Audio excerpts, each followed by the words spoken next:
Ja sam Ana Šerović, a vi pratite 257. izdanje emisije Beograd na prvom mestu. U toku protekle nedelje pratili smo važne aktuelnosti u Beogradu i to je ono što smo za vas pripremili u narednih pola sata. Obećao sam to ti je završeno. Što bismo mi na takav način dole u Vranju i Leskovcu rekli. Svi zajedno da naprave dobar plan, da imamo kliniku kakvu želimo, kakvu naše deca zaslužuju. Onda bi nam svima, ali svima bilo lepše, ne samo osobama sa invaliditetom. Svi bismo bili srećni. Nijedan lik nisam tumačio kao što ovaj lik doživljavam. Dopada mi se vrteška.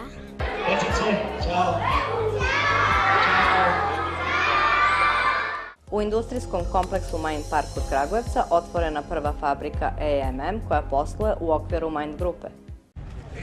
U sklopu parka koji se prostire na 150 hektara, u toku je izgradnja industrijske zone gde će sem fabrika biti smeštene sve potrebne službe poput vrtića, doma zdravlja i sportskog centra. Od postavljanja kamena temeljca 12. aprila ove godine do sada ispoštovani su svi planirani rokovi te je u septembru ove godine počela izgradnja fabrike za proizvodnju tramvaja, čiji je završetak izgradnje planiran za jul 2019. godine. Mind Park je od strane vlade Srbije proglašen za projekat od nacionalnog značaja, a predsjednik Vučić ističe da je čitav kompleks spas za Šumadiju i ogroman dobitak za cijelu Srbiju, po broju otvorenih radnih mesta i visini plata. 860 ljudi već u ovom trenutku.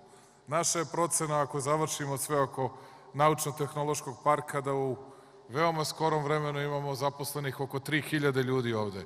To je i spas za Kragujevac, ali i za Raču i za Topolu, video sam tu predsjednika opštine, i za mnoga druga okolna mesta.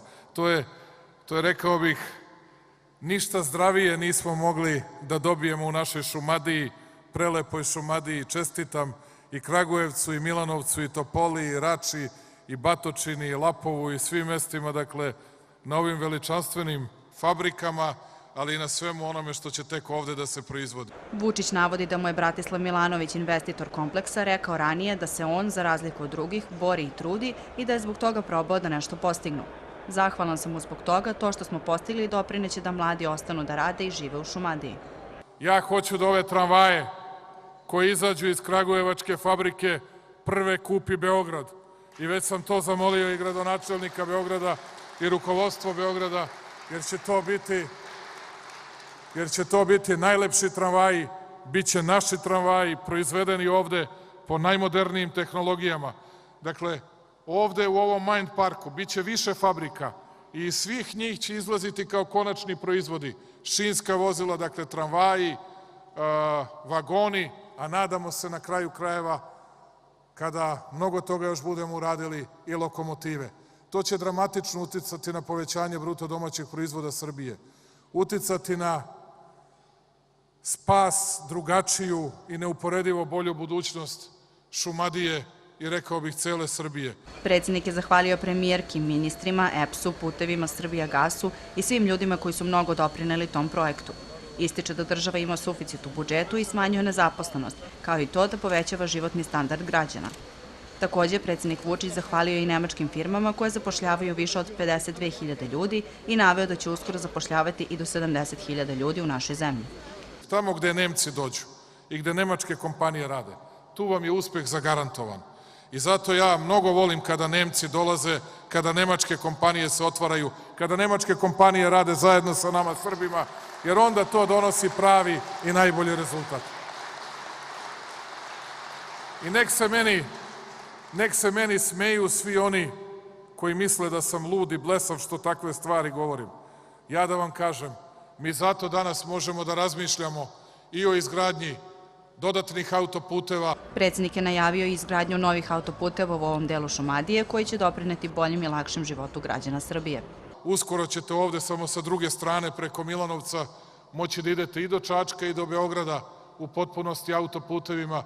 Uskoro će do Kragujevca konačno, posle svih peripetija birokratskih, biti završen autoput, dakle od Batočine do Kragujevca ovo parče.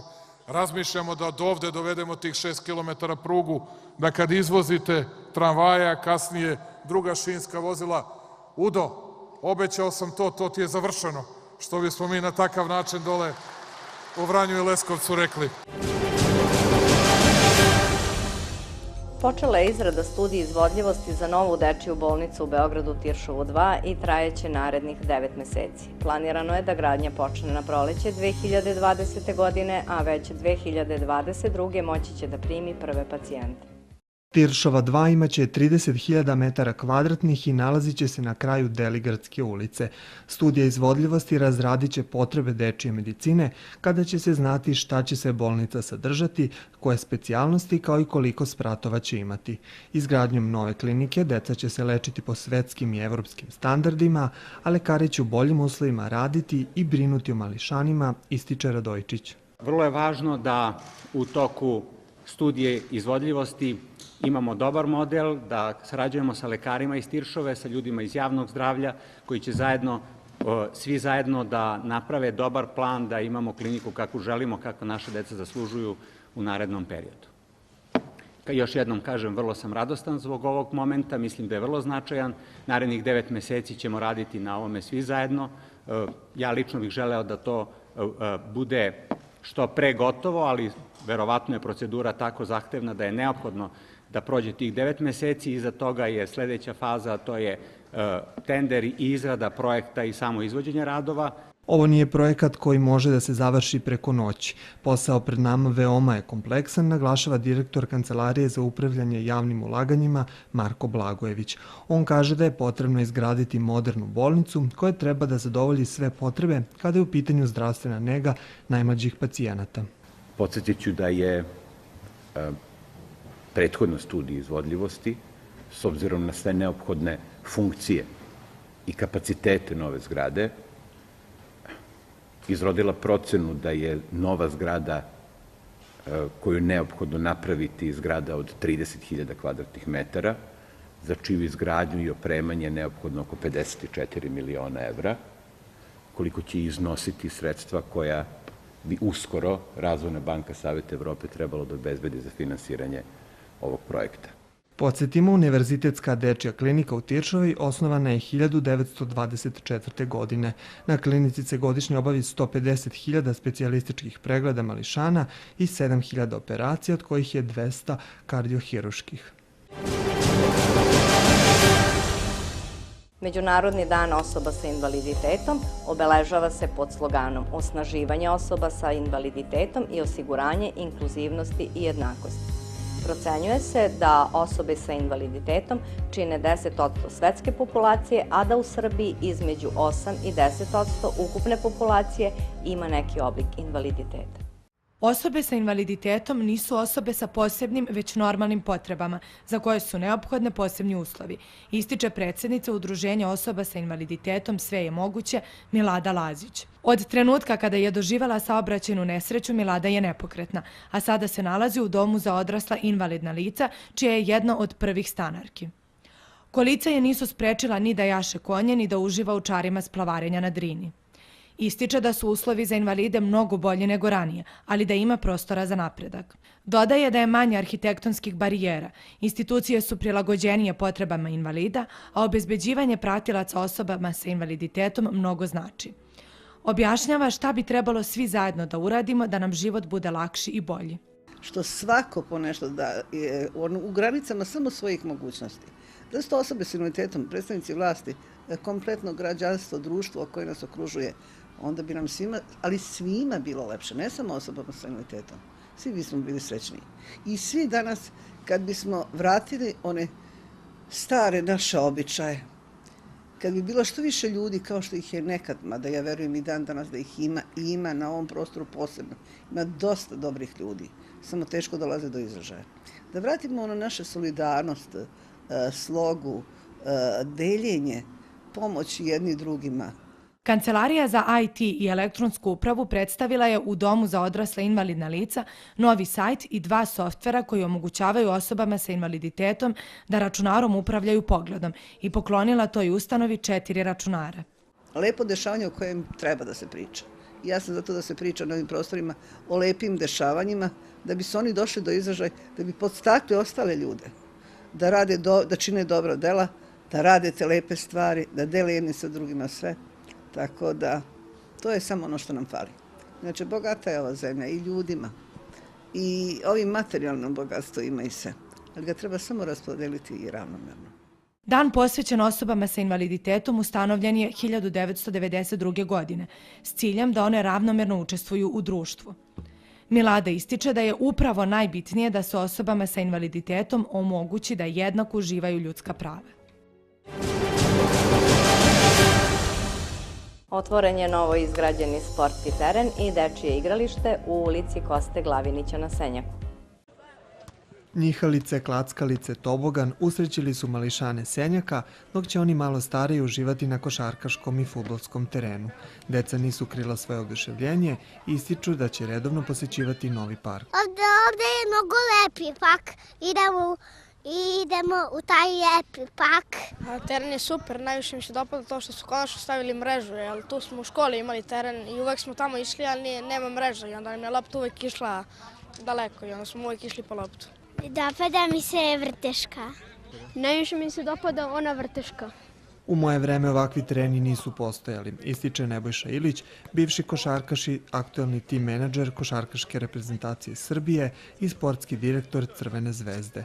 On dodaje da je važno da od najranijeg detinjstva deca imaju odgovarajuće uslove za treniranje. Svi ovi momci i ova deca koja rade ovde, nadam se da će jednog dana praktično da sa nekim medaljama koje su donosili svi mnogi koji su osvajali svetska olimpijska prvenstva, da praktično s ovih terena krenu, jer je jako zdrava priča, jako zdrava i poučna da deca bukvalno svakog dana provode vreme, ne kažem samo na košarkaškom terenu naravno, nego svaki teren koji fudbal i odbojka i šta god može da se uradi. Opština Savski Venac trudi se da podigne kvalitet života sugrađana, pogotovo najmlađih, kako bi imali što bolje uslove za rast i razvoj, naglašava predsednica opštine Irena Vujović i poziva sve sugrađane da i dalje predlažu svoje ideje, jer je ovaj park upravo izgrađen na inicijativu građana. Mi smo, kao što vidite, potpuno jednu neuređenu površinu, dakle ovde je bilo rastinje i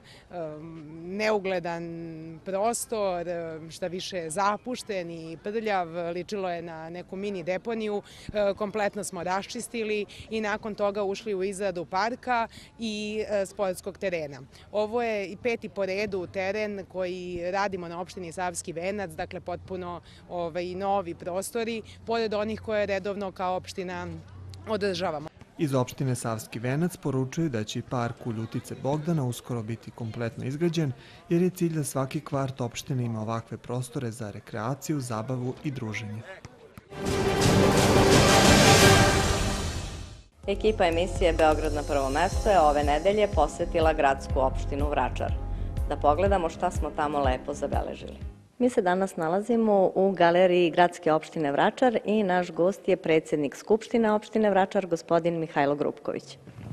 Da, tako je. Upravo se nalazimo i ovde zato što i gradska opština Vračar je prepoznata kao opština koja tradicionalno organizuje veliki broj manifestacija u ovom prostoru, kao što su, na primjer, koncerti sredom otvoreni za sve građanstvo, galerija je otvorena takođe za umetnike koji organizuju ovde izložbe, a takođe u ovom sada periodu gradska opština Vračar je već postala prepoznatljiva po inicijativi koja je usvojena na posljednjoj sednici Skupštine grada Beograda, inicijativi koja za promenu gradske odluke o držanju domaćih životinja na teritoriji grada Beograda i time smo gradskim opštinama je data mogućnost da pod uslovima koje odrede omoguće vlasnicima da sa svojim kućnim ljubimcima, to jest pre svega psima i mačkama, pod određenim uslovima da se dozvoli da oni ulaze u šalter sale i ušne centre u prostorijama lokalnih samouprava. Šta to tačno znači pod određenim uslovima? Pa određeni uslovi su oni koji su već opšte poznati, a to je recimo da pas mora biti na povodcu, tu odnosi se u većini slučajeva na manje pse, manje kućne ljubimce, po nekim opšte uslovnim standardima, to su kućni ljubimci psi, to jest do 10 kg težine i 40 cm visine u grebenu leđa, takođe mora biti vakcinisan, čipovan, vakcinisan protiv besnila. Kad su u pitanju mačke, to znači da vlasnik mačke može ući sa svojim ljubimcem koji je u transporteru i eto tako, to su neki opšte poznati standardi u toj oblasti. Ono što mi već znamo, a sada smo i od vas čuli, to je da je gradska opština Vračar organizator mnogih manifestacija. Koja je sledeća od njih koju nam sada možete najaviti? Pa da, upravo to je to. Mi s ponosom možemo da najavimo da ćemo biti domaćini seminara o medijskom nastupu i načinima komunikacije za predstavnike lokalnih samouprava iz cele Srbije. Taj seminar će biti organizovan u hotelu Park od 21. decembra do 23. decembra. Dan otvaranja seminara, 21. decembra, je planiran da se upravo ovde organizuje u zgradi Gradske opštine Vračar, kad će biti upriličen i mali prigodan koktel. Gospodine Mihajlo, meni ostaje samo da vam poželim uspeh u daljem radu i da nastavimo ovu našu saradnju. Hvala takođe.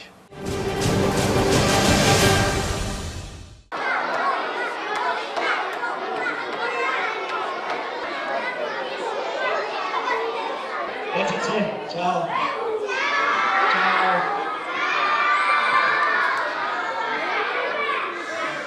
Ja ću samo da vas kratko pozdravim ovdje ispred Gradske opštine Vračar.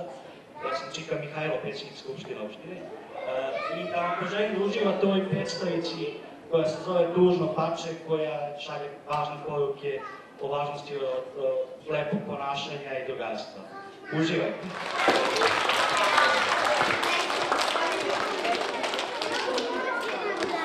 U okviru Nedelje ljudskih prava, Gradska opština Vračar i grad Beograd priredili su za naše najmlađe sugrađane predstavu Tužno pače.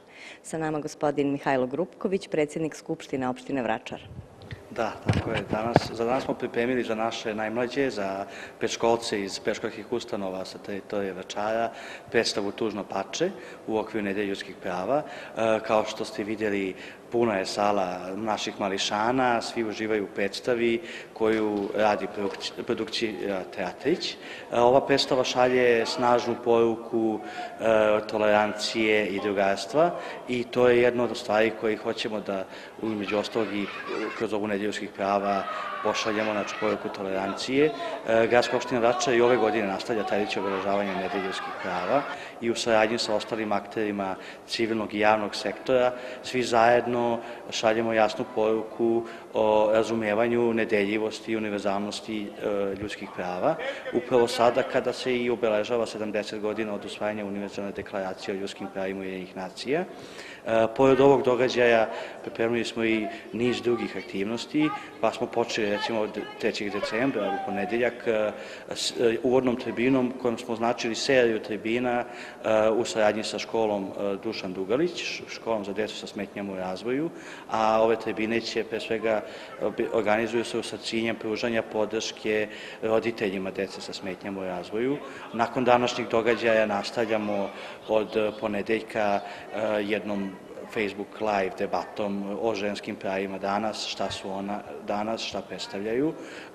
Tako da pre svega imamo mnogo događaja koje smo pripremili. Cela nedelja traje od 3. decembra do 22. decembra, tako da ja pozivam sve da posete naš sajt i da vide program obeležavanja. Sada bude uz one tablete i mobilne telefončiće,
Opština Vračar se trudi da ne bude samo administrativni centar svojim građanima, već se trudi da bude i centar kulture. U ovom prostoru gde je današnja galerija se održavaju venčanja, koncerti afirmisanih izvođača klasične muzike i izložbe. Mi smo inače otvoreni za razne koncepte, otvoreni smo za likovne izložbe od koncepcijske, od klasičnih do modernih stilova, otvoreni smo za koncerte, otvoreni smo za tribine, književne večeri. Povod što smo se večeras našli jeste da svake srede, pa i večeras, ovde se održava koncert klasične muzike. Večeras na repertoaru imamo jedan vrlo zanimljiv duet, odnosno u pitanju je duet Epifora, Bojan Krtinić klarinet i Milana Stojaković klavir. Zanimljiv je i program, Brahms i Poulenc. Naravno, možda nije uvek ovako klasičan koncert. Mi, kao što sam rekla, imamo širok jedan dijapazon umetnika. Prošle srede nam je ovde gostovala vokalna grupa Ogrlica od Bisera. To je vokalna ženska grupa koja je ovde napravila jedan stvarno predivan koncert od 80 ljudi gde smo svi zajedno pevali. Normalno, nije bio ovako klasičan repertoar, imali smo izvorne narodne pesme koje su svima bile poznate i zajedno smo muzicirali do, ne mogu kažemo kasnu noć, ali do nekih večernjih sati.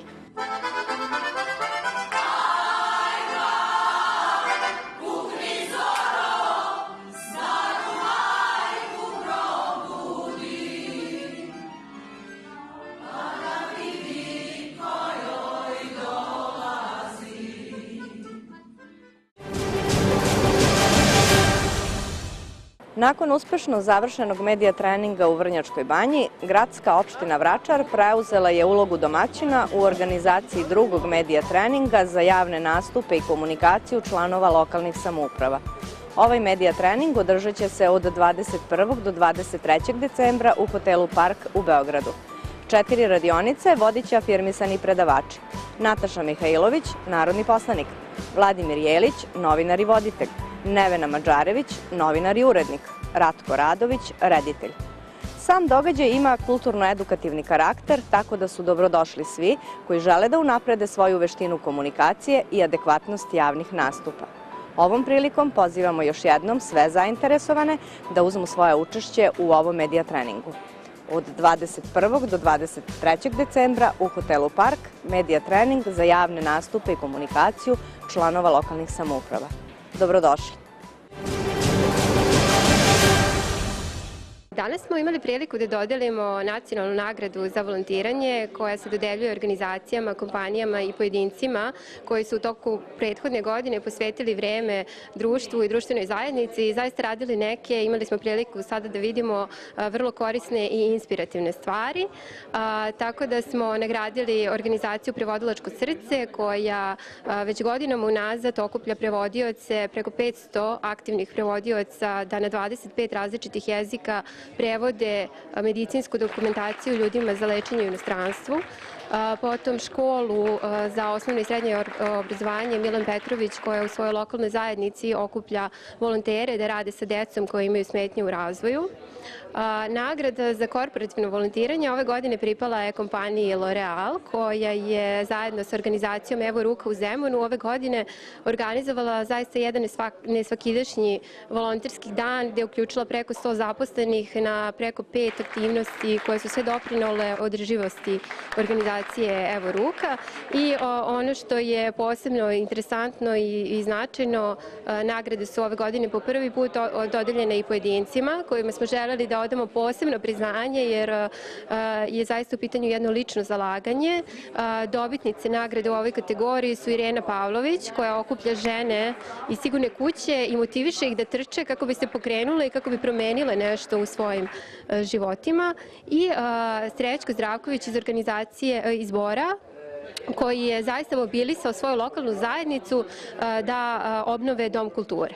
Posebno mi je drago da smo ovu nagradu dodelili u godinu u kojoj obeležavamo 10 godina postojanja i od osnivanja i u petak ćemo organizovati događaj na kome ćemo predstaviti dosadašnje rezultate i najaviti planove za budućnost, a oni uključuju naravno veće angažovanje u lokalnim zajednicama, podršku malim i srednjim preduzećima i osnaživanje organizacija, socijalnih preduzeća i pojedinaca sa kojima smo i prethodnih godina radili na različitim programima podrške. Ja sam Ratko Vujović, osnivač firme Večno sećanje. Moja firma pruža uslugu čišćenja i održavanja grobnih mesta za sve one ljude koji nisu u mogućnosti sami to da rade. Bilo da oni žive u inostranstvu, da su stari ili bolesni ili zbog nekih emotivnih ili subjektivnih razloga, čak i objektivnih, ne mogu to sami da rade. Naime, ja sam jako mlad ostao bez roditelja. Imao sam 20 godina i to mi je jako teško palo. Nisam mogao sam da održavam, svaki put kad sam odlazio tamo, ponovo sam sve proživljavao. I meni u tom trenutku bilo potrebno tako neka firma koja bi se time bavila, ali ja nisam mogao naći. Bilo je potrebno jako dugo, tipa 10 godina da prođe da bi ja sam to počeo da radim za svoje roditelje, a samim tim shvatio sam da postoji veliki broj ljudi koji to sam ne može da radi. Pa sam stoga rešio da osnovim firmu i pružim tu uslugu i pomoć ljudima kojima je to potrebno. U Srbiji trenutno ne, mi smo prva firma koja se bavi tim. Za sada pokrivamo područje Beograda, a u planu je da se sledeće godine proširimo na teritoriju cele Srbije. Uglavnom se javljaju ljudi iz inostranstva, ali ima i ljudi iz Beograda koji nas zovu i koji nam traže da za njih radimo te vrste usluga. Ljudi iz inostranstva najviše traže čišćenje, to jest pakete usluga koje imamo, to je čišćenje i održavanje sa donošenjem cveća. A ljudi iz Beograda, oni najviše traže samo čišćenje. Žele da to bude uredno i sređeno, pa kad oni budu u mogućnosti, to jest kada dođu, da oni polože cveće. Firma Večno sećanje i ja lično dobili smo zahvalnicu od Foruma za odgovorno poslovanje za razvoj korporativnog volontiranja i moj lični volonterski rad. Tu nagradu smo dobili zbog akcije Nezaboravljeni. Tu akciju sam osmislio i njen cilj je održavanje grobnih mesta znamenitih građana koji nisu sahranjeni u aleji velikana ili u aleji zaslušnih građana, a kako nemaju porodicu, u njihovim grobovima nema ko da brine. Tu smo pronašli i sredili, na primjer, grob Žanke Stokić, Dobrice Milutinovića, u planu je sređivanje groba Ilije Stanojevića Čiče, Vele Augustane Grimove i Milke Grgurove Aleksić. Naravno, sve to u saradnji sa Udruženjem dramskih umetnika Srbije.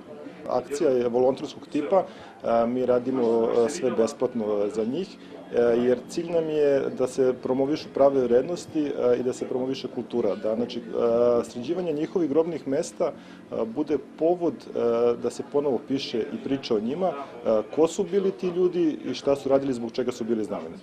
Ovo je human posao. Znači, retki poslovi su gde možete da spojite, da i zarađujete i da pomažete ljudima, a ovo je takva vrsta posla. Mogu naći našu celokupnu ponudu na našem sajtu večnosećanje.rs ili na broj telefona 062 355 155. Premijera predstave Ujkavanja u režiji Egona Savina biće održana u subotu u 20 časova na sceni Ljuba Tadić Jugoslovenskog dramskog pozorišta. Daleke 1948. godine predstavu Ujkavanja u Jugoslovenskom dramskom pozorištu režirao je Bojan Stupica. U predstavi su tada, pored ostalih, igrali i Rahela Ferrari, Marija Crnobori, Sava Severova. Tačno 70 godina kasnije, u godini u kojoj obeležava 70 godina postojanja, Jugoslovensko dramsko pozorište na scenu ponovo postavlja komad koji se smatra jednim od Čehovljevih remek dela. Postaviti Čehova i Ujkavanju na repertoar zapravo je veliki ispit za nas. Mi živimo u vremenu kad je realizam pomalo proteran sa beogradskih scena. Ovo je mali doprinos naš vraćanju realizma, psihološkog realizma na jedan nov način, modern način na beogradske scene. U predstavi koja se bavi psihološkim ogoljavanjem emocija igraju Nenad Jezdić, Marija Vicković, Bogdan Diklić, Milica Gojković, Dubravko Jovanović, Aleksandra Nikolić i Branislav Lečić u ulozi Ujkavanje. Nekako ste čudno goli, a opet duboki. To mi je vrlo zanimljivo iskustvo. Gotovo smo, sve je uređeno, sve je pokriveno, a osjećamo se nekako ne privatno, nego intimno, duboko ljudski. I to je za mene jedno zaista uzbudljivo iskustvo teatarsko, koje ja se nadam da će i publika prepoznati. Nijedan lik nisam tumačio kao što ovaj lik doživljavam. Da li zbog starosti ili zbog živaca. Ja mislim da su to baš i Čehov rekao. Često mi se plače u poslednje vreme, ali ovo je zaista predstava gde imam osjećaj da vrlo spontano doživljavam one istinske i vrhunske ljudske emocije. Glumica Aleksandra Nikolić prisjetila se kako je nekada davno sanjala Egona Savina, koji joj je u snu dao savjet o glumi držeći knjigu na jednom prstu.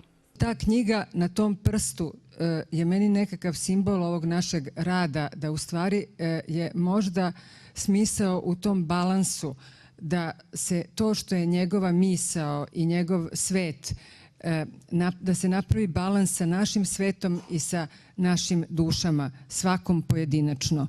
Pored već spomenutog Ujkavanje iz 1948. do sada su u Jugoslovenskom dramskom pozorištu bile postavljene i sledeće drame Antona Pavlovića Čehova: Višnjik čak 3 puta, Ivanov, 3 sestre i Galeb. Hvala vam što ste pratili još jedno izdanje emisije Beograd na prvom mestu. Želimo vam prijatan dan, a mi se opet vidimo naredne nedelje.